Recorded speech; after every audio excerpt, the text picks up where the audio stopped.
r/AskReddit. Police officers, what's the creepiest case you've worked on? Former EMT/firefighter here. One night we got a call to do a wellness check on someone who dialed 911 but didn't respond to the operator. We pull up to the address and the house looks perfectly quaint and a little old lady greets us at the door. We asked her if she knew who placed the call, but she told us that she lived alone since her husband died. We barely got back to the station before a call comes in again, same address as before.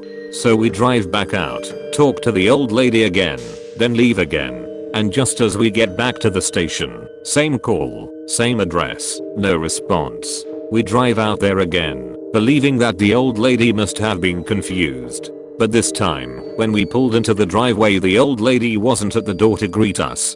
There was no reply at the door, but it was unlocked. We take a peek inside to find the old lady was on the floor and wasn't breathing. We rushed in to help and got her to a hospital in stable condition.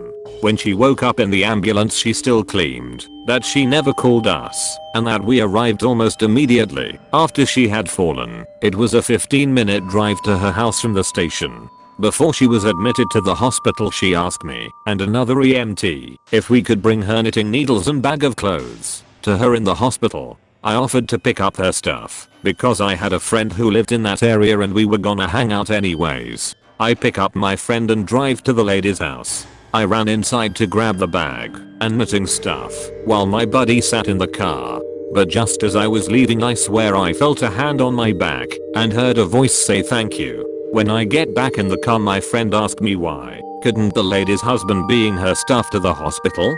I explained that her husband was dead, but when I said that, my friend said, "But I saw an old guy in the window." He smiled and waved at me. At first I refused to believe in anything supernatural, so I called the police and asked them to do a sweep of the house. I thought it was a squatter. Nothing was out of the ordinary and no one was inside. I later brought my friend to visit the lady. He started describing the old dude who was in the window, but the old lady almost immediately started tearing up and said, "That's my Harold."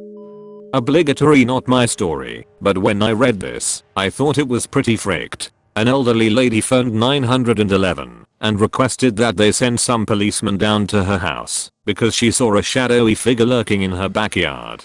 She was living by herself at night and didn't feel safe watching someone through her window. When the policemen arrived, the door was unlocked.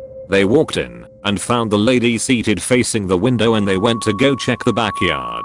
There were no signs of anyone attempting to break and enter and nothing was missing. She had very tall fences surrounding her property, making it nearly impossible for anyone to get into it.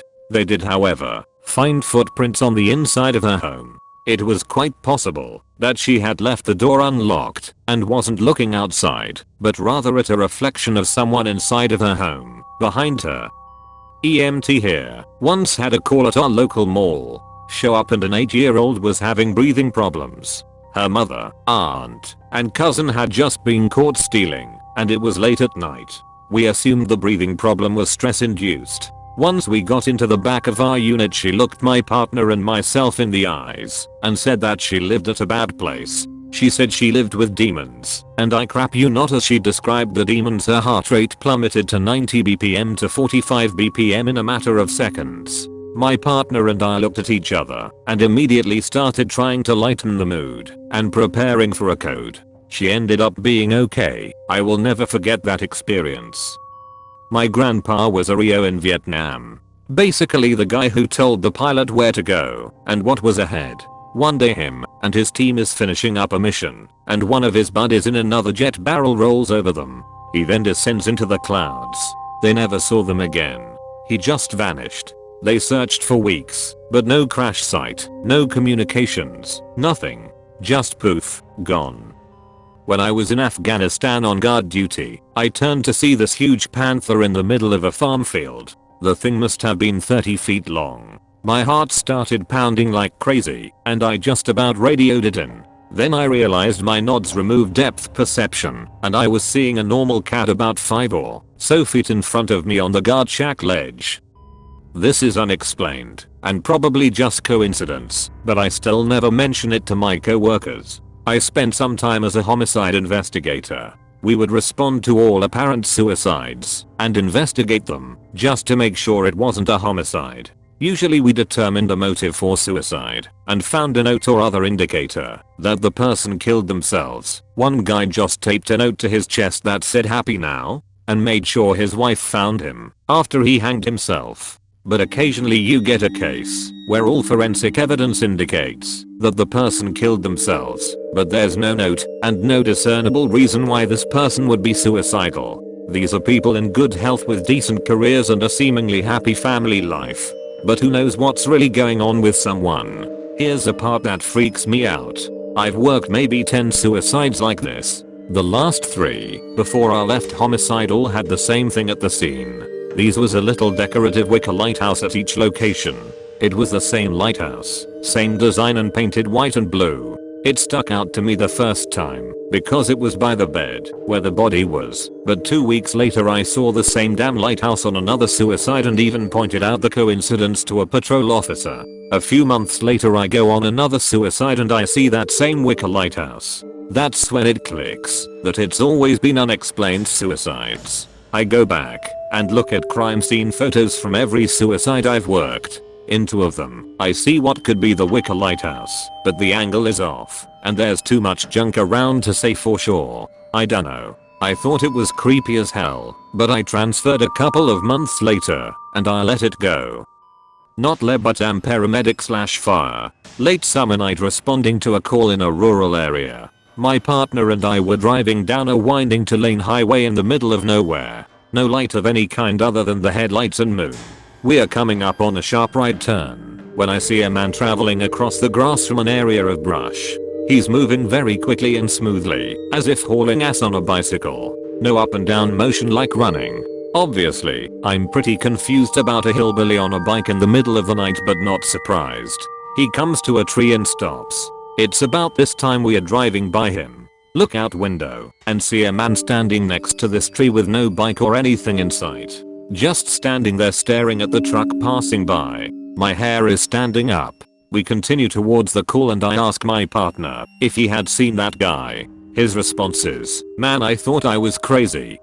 I was an EMT for a while. We got a call about someone who was riding their bike at a breakneck speed when they hit a car head first without a helmet. We went over immediately, despite the fact that it was broad daylight and we were in the middle of suburbia on a Saturday. Nobody even came to check on this poor guy. Seriously, the streets were empty. Usually a massive crowd gathers around violent accidents like this. So his skull was pretty much smashed in and he was unresponsive. It was the worst head injury I'd ever seen. We assessed that he had a major skull fracture, a concussion, and he was bleeding profusely. He was also missing teeth and had a minor road rash, but fortunately he wasn't missing much skin.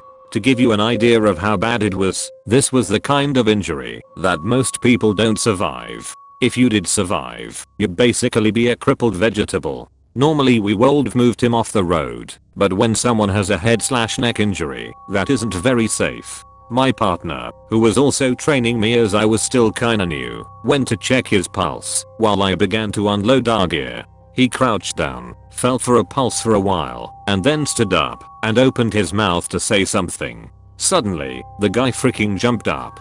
He didn't use his arms to pick himself up, he just freaking jumped to his feet. It startled the 2 of us. He looked at us, smiled, and attempted to grab his bike. We tried to stop him, but we didn't exactly want to wrestle him to the ground given his condition.